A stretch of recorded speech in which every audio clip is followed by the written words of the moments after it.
स्वागत करते हैं डिजिटल प्लेटफॉर्म पर। आप लोगों को आशा करते हैं कि आप लोग बहुत ही मेहनत से पढ़ रहे होंगे और इसका वीडियो का लाभ भी उठा रहे होंगे। इसलिए हम यही कहेंगे कि आप लोग पढ़िए और बेहतर से बेहतर सक्सेस की ओर चलिए, क्योंकि जब तक आप मेहनत नहीं करिएगा तब तक कुछ होने के लिए नहीं है। इसलिए आप लोग मेहनत करिए तो ही बेस्ट होने वाला है, इसलिए ज़रूर मेहनत करिए। चलिए आज हम आते हैं, कल जो हम पढ़ाए थे, क्या पढ़ाए थे? कल हम बताए थे क्या?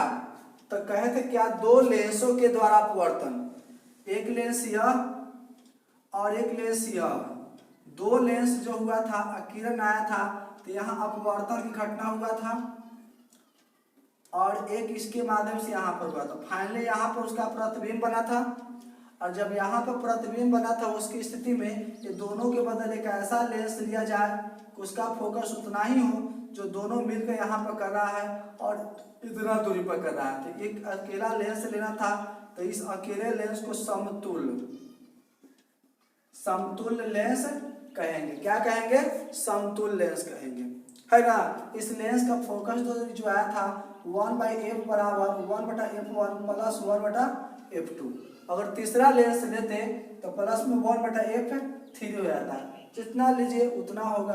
अगर यही क्षमता की बात करते हैं तो P बराबर आया होगा P1 प्लस P2। इस लेंस की क्षमता कि दोनों के बदले एक ऐसा लेंस लिया जाए समतुल्य लेंस, तो उसका मान कितना होगा? तो पहला लेंस का क्षमता प्लस दूसरा लेंस का क्षमता। यह क्या आया था? समतुल्य लेंस की फोकस दूरी और पावर ज्ञात किए थे। लेकिन जब हम अब बात करते हैं विचलन, विचलन क्या है? ठीक है, विचलन क्या है? पतले लेंस द्वारा किरण का विचलन के लिए अब व्यंजक प्राप्त करते हैं कि जो थिन लेंस है उसके द्वारा कितना विचलन होता है। तो मान लेते हैं एक थिन लेंस लेते हैं, ठीक है, और यह हो गया प्रिंसिपल एक्सिस, प्रधान अक्ष जिसको कहेंगे,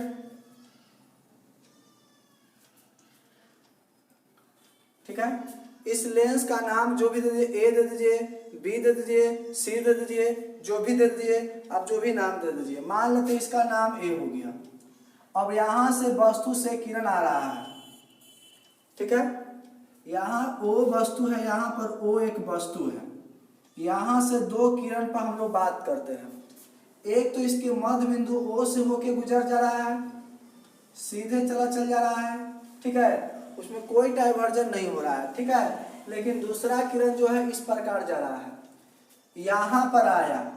अगर सपोज दैट लेंस ना होता तो सीधे यह चला जाता है, ऐसे है कि नहीं, सीधे के सीधे ऐसे चला जाता।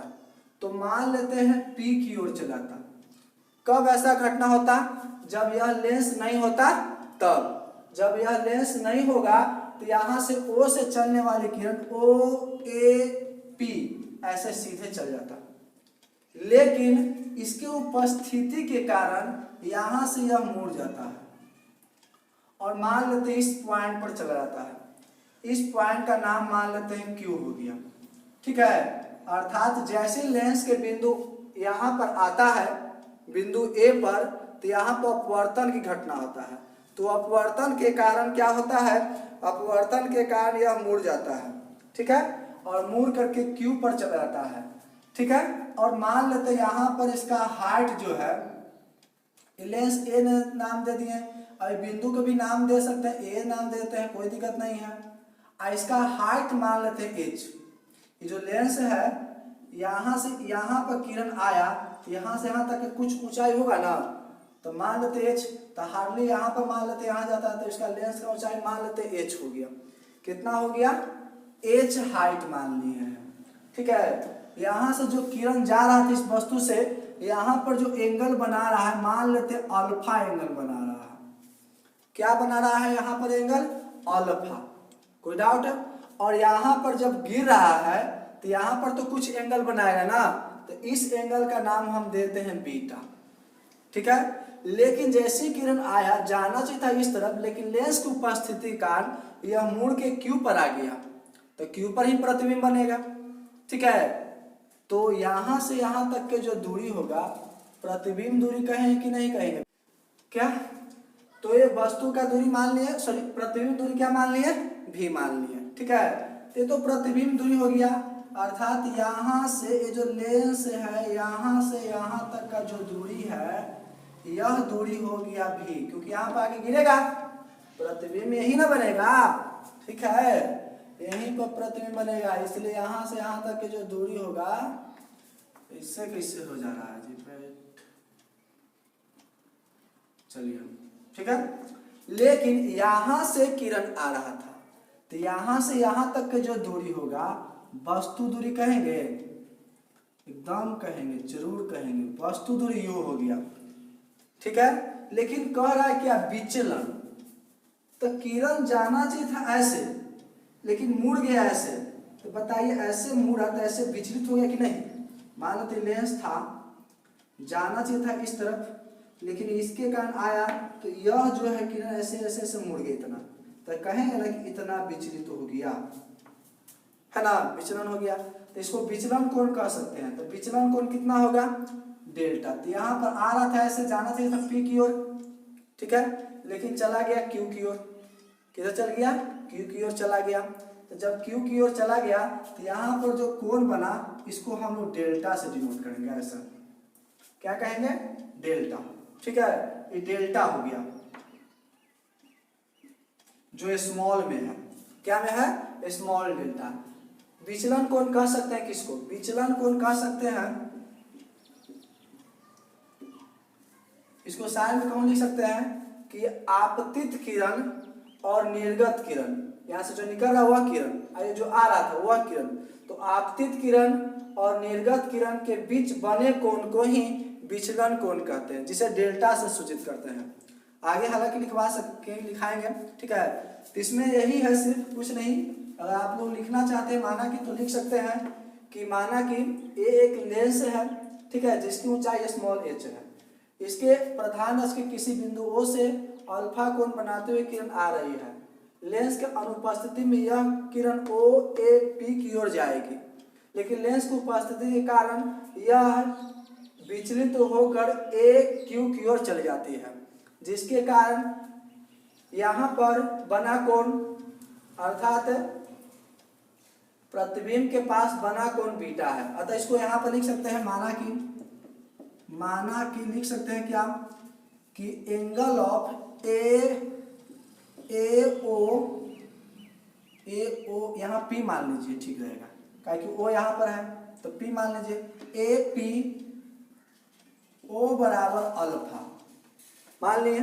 यहाँ पे एंगल क्या मान लें, एंगल ऑफ A और Q, और यहाँ पर O बराबर मान लेते हैं कितना है, बीटा, ठीक है, यह बीटा हो गया, ठीक है। साथ ही साथ इसका ऊंचाई OA बराबर कितना है, h है। वस्तु दूरी की बात करेंगे तो OP बराबर कितना हो गया, u।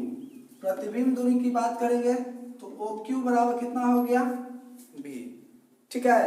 तो यह तो हो गया, लेकिन अब चलते हैं किसमें, त्रिभुज इसमें चलते हैं, त्रिभुज किसमें चलते हैं, तो इस त्रिभुज में हम लोग चलते हैं, ठीक है, APQ में, किसमें चलते हैं, APQ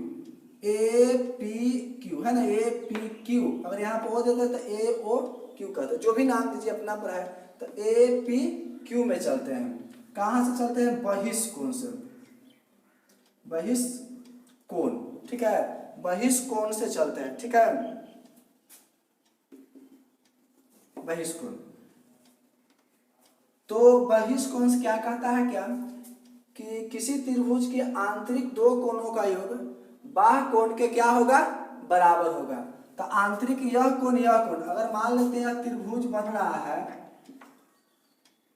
ठीक है, तो यहाँ पर मान लेते हैं 60 डिग्री है, आई मान लेते हैं 10 डिग्री हो गया, चाहे मान लेते हैं कि 70 हो गया, आई मान लेते हैं कितना 50 हो गया, तो यह कोण कितना होगा हम निकाल सकते हैं। तो ये दोनों कोण को जोड़ देंगे, 50 + 70, ये कोण निकल जाएगा कि नहीं, कोण निकल जाएगा।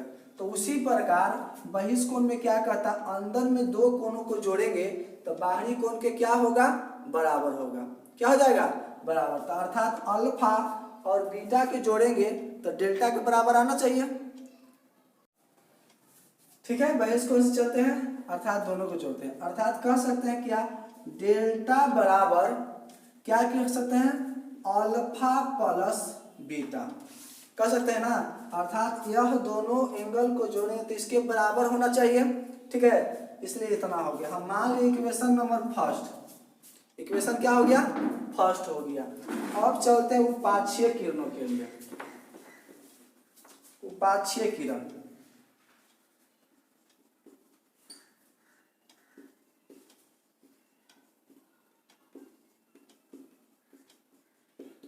इसको बताए थे पैराएक्सियल रे, बताया था ना, आप लोगों को पता होगा। उस दिन हम बताए थे कि पैराएक्सियल रे क्या होता है। तो इसमें जितना हम लोग चल रहे हैं, छोटा लेंस छोटा मिरर, जितना छोटा के लिए चलते हैं, बहुत छोटा, ठीक, बहुत बड़ा के लिए नहीं चलते हैं। तो करीब या पैराएक्सियल रे क्या करता है कि बहुत नजदीक से, इतना दूर से नहीं, बहुत नजदीक से चलता है, वह कंडीशन की बात करते हैं।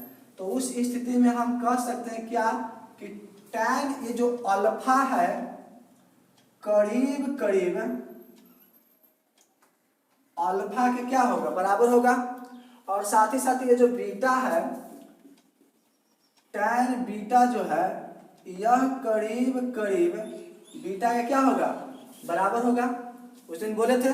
ठीक है, तो यहाँ पर जो एंगल बन रहा है अल्फा, कह सकते हैं टैन अल्फा के बराबर, बीटा टैन बीटा के बराबर। तो टैन यहाँ पर जो कोण बना, यह आधार आई हो जाएगा लंब, तो टैन लेके चलेंगे। ठीक है, क्योंकि यह दूरी दिया हुआ है और यह क्या हाइट दिया हुआ है, तो टैन में लेके चलेंगे, इसलिए हम लोग चले थे। ये भी क्या हुआ है, बीटा के लिए आधार लंब हो गया।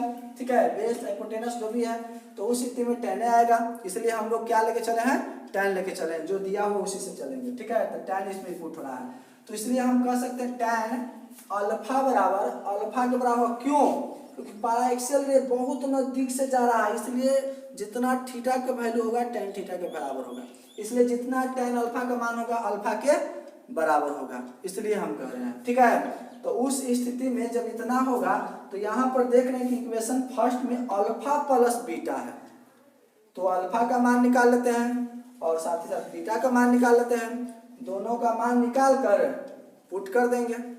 तो उस स्थिति में हम कह सकते हैं ना क्या कि टैन अल्फा बराबर, टैन अल्फा सॉरी अल्फा बराबर टैन अल्फा बराबर होगा, इसलिए अल्फा टैन अल्फा के बराबर है, तो टैन अल्फा बराबर क्या होगा, तो अल्फा तो यहाँ है, तो त्रिभुज इसमें है कि नहीं, अर्थात एपीओ में, एपीओ ये जो दिखाई दे रहा है त्रिभुज है ना, ये त्रिभुज दिखाई दे रहा है, तो यह हो गया आधार और यह हो गया ऊंचाई। तो टैन थीटा बराबर होता है, क्या होता है, पी बटा क्या होता है, अर्थात लंब बटा क्या, आधार। तो लंब हो गया यह, अर्थात लंब यहाँ पर एच होगा, एच हो गया लंब, इसको कह सकते हैं ओ ए, चलो ओ ए लिख देते हैं। ठीक है, ओ ए हो गया। ठीक है, यहाँ भी लिख सकते हैं, यहाँ ओ ए बटा, अब बटा में क्या होगा, आधार ओ पी, इसलिए अल्फा बराबर ओ ए का मान है एच, तो ऊपर में है तो प्लस में है, नीचे से लेते हैं तो माइनस में लेते हैं, पता है ना, ऊपर में एच प्लस में। अब यहाँ पर ओ पी, तो ओ और पी, यहाँ से यहाँ तक की जो दूरी है यू है, लेकिन लेंस के लेफ्ट साइड में है, तो क्या होगा, माइनस में। कोई दिक्कत, पुनः चलते हैं। अब कि बीटा बराबर लिख सकते हैं टैन बीटा, है कि नहीं, टैन बीटा। तो बीटा तो एंगल यहाँ बन रहा है, तो इस त्रिभुज में चलना पड़ेगा, ये जो त्रिभुज दिखाई दे रहा है ना, यह त्रिभुज में चलेंगे। तो जब यह त्रिभुज में चलेंगे तो टैन बीटा बराबर क्या होगा, यह बटा इतना, है कि नहीं। तो लंब कितना हो गया, ओ ए बटा ओ क्यू, इसलिए बी बराबर कह सकते हैं ओ ए का मान कितना है, एच है, जो प्लस में होगा, और ओ क्यू तो कितना होगा, भी होगा, जो प्लस में होगा, दोनों का मान सेम होगा, क्योंकि राइट साइड में प्लस है और ऊंचाई ऊपर में है तो प्लस है, कोई दिक्कत नहीं होना चाहिए। अब इतना तो हम लोग अल्फा का भी मान निकाल लिए, कोई कह रहा था कि विचलन के लिए हमको ज्ञात करिए, तो विचलन डेल्टा है, तो इसलिए अल्फा प्लस बीटा होता है डेल्टा बराबर। तो जब इतना होता है तो ये दोनों को तो मान निकाल लिए। ठीक है, दोनों निकाल लिए। अब दोनों का मान क्या करेंगे, समीकरण फर्स्ट में रखेंगे।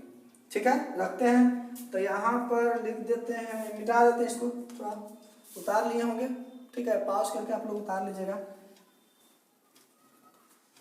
तो चलते हैं समीकरण फर्स्ट से, इक्वेशन फर्स्ट से। तो डेल्टा बराबर क्या है, अल्फा प्लस बीटा, यही ना डेल्टा बराबर है, अल्फा प्लस बीटा है। ठीक है, तो अल्फा का भी मान निकाल लिए, देख लीजिए कितना है। तो यहाँ पर अल्फा का मान रख देते हैं h/u है, लेकिन यहाँ पर माइनस में है, तो माइनस में ऊपर करिए, कहूँ भी करिए, बात तो बराबर होगा। फिर प्लस बीटा, बीटा का मान इतना है, h/ कितना है, v है। कोई डाउट है? अब ये दोनों में से देख रहे हैं क्या कि h कॉमन होगा, तो h कॉमन ले ही लेते हैं। तो यहाँ बचेगा -1/u और +1 क्या बचेगा, v बचेगा। ठीक है, इस तरह मिटा देते हैं।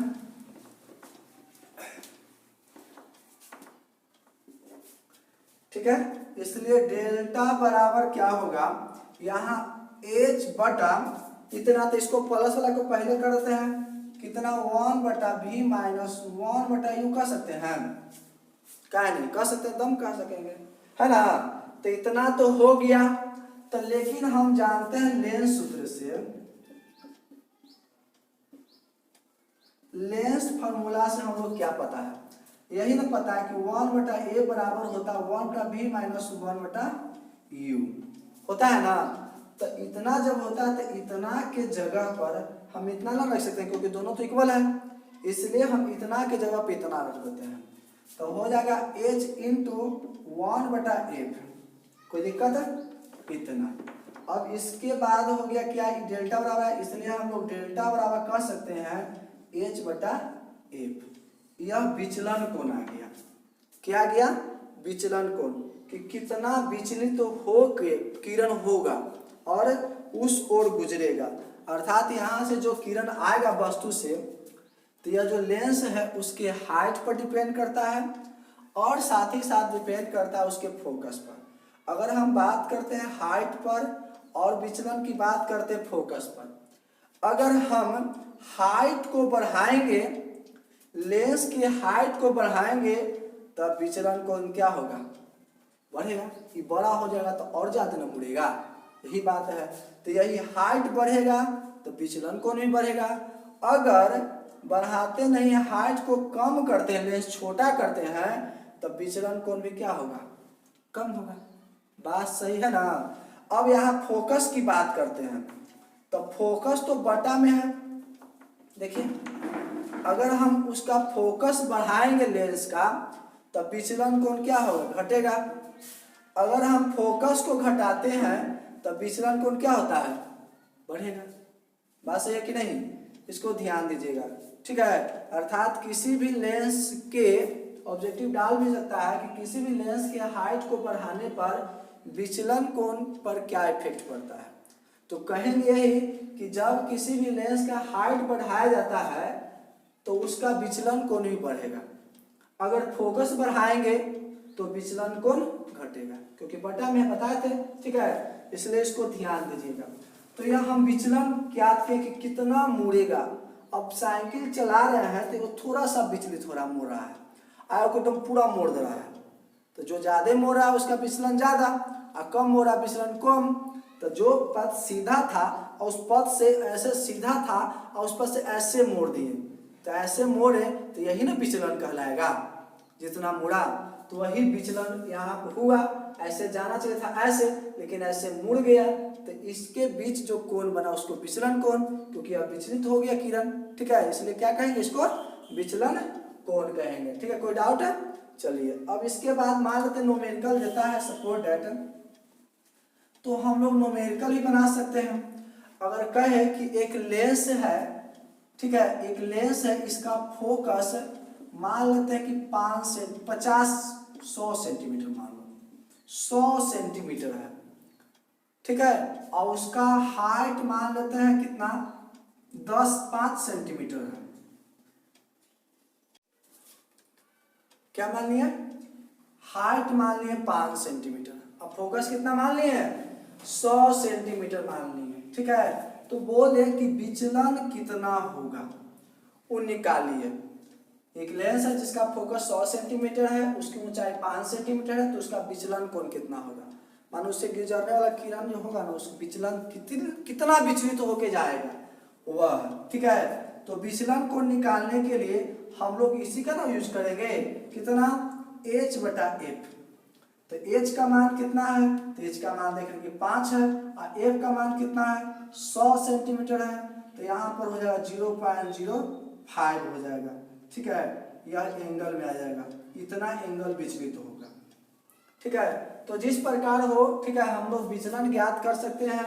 और वही उलट दे कि यहाँ पर अगला बार मान लेते हैं कि 5 सेंटीमीटर 50 सेंटीमीटर फोकस दे दे, चाहे 5 सेंटीमीटर फोकस दे दे, और 100 सेंटीमीटर इसका हाइट दे दे, तब विचलन क्या होगा? तब विचलन बराबर h बटा हो जाएगा f है, तो h का मान 100 और बटा f है, तो कितना हो जाएगा? 20 डिग्री। विचलन कोण का मान कितना होगा? 20 डिग्री। तो एक प्रकार का कोण है, इसलिए इसको डिग्री में कहेंगे। क्या में कहेंगे? डिग्री में। अगर ऐसे ना कहे, ऐसे ना दे, आप फिर भी विचलन कोण ज्ञात करें।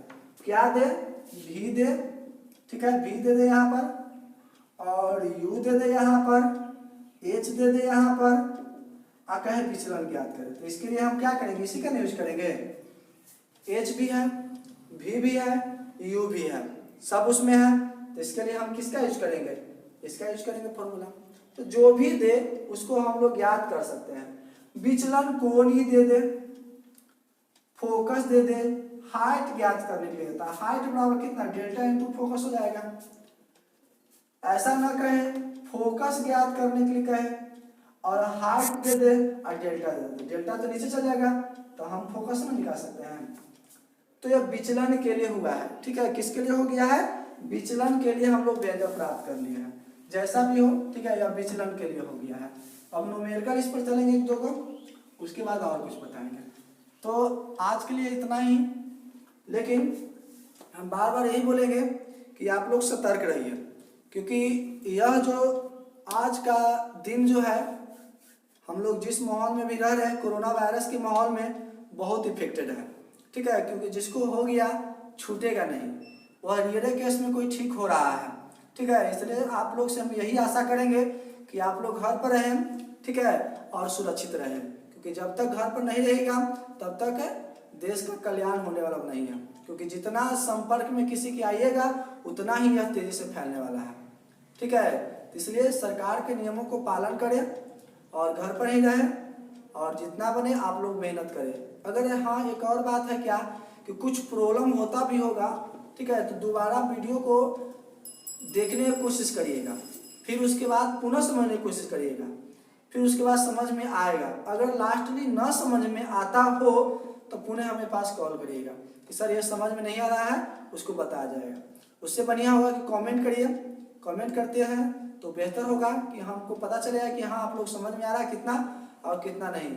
और हम बार बार यही कहेंगे, कमेंट जरूर करिएगा, क्योंकि जितना कमेंट करिएगा उतना ही हमको पता चलेगा कि नहीं, आप लोग मेहनत कर रहे हैं और पढ़ रहे हैं। क्योंकि जितना हमको पता यही चलता है कि नहीं, इतना बच्चा पढ़ रहा है जितना कमेंट कर रहा है। अब 2-4 कमेंट कर रहा है तो फायदा होने वाली बातें नहीं है, व्यूअर तो बहुत हो जाता है। तो व्यूअर मान लेते हो गया 50 गो 60 गो, तो कोई फायदा नहीं है। कोई देखता है, थोड़ा सा हटा दिया, उससे फायदा नहीं ना हुआ। पूरा वीडियो देखना पड़ेगा तभी फायदा होगा, यानी कि थोड़ा सा देखे और स्टॉप, तो उससे कोई फायदा नहीं है। उसको देखिए और साथ ही साथ कमेंट करिए कि हम यहाँ पर देख रहे हैं वीडियो, तब हमको पता चलेगा कौन कौन पढ़ रहे हैं। इसलिए जितने लोग देख रहे हैं, हर एक लोग यहाँ पर कमेंट करने की कोशिश करिए, और कमेंट हम देखेंगे। ठीक है, और नहीं तो हम वीडियो बनाना फिर बंद कर देंगे। इसलिए हम आशा करते हैं कि जितना मेरा मेहनत जा रहा है बेकार नहीं जाए, आप लोगों को फायदा ही हो। और साथ ही साथ यही कहेंगे कि आप लोग घर पर रहें और सुरक्षित रहें। ओके, आज के लिए इतना ही, धन्यवाद।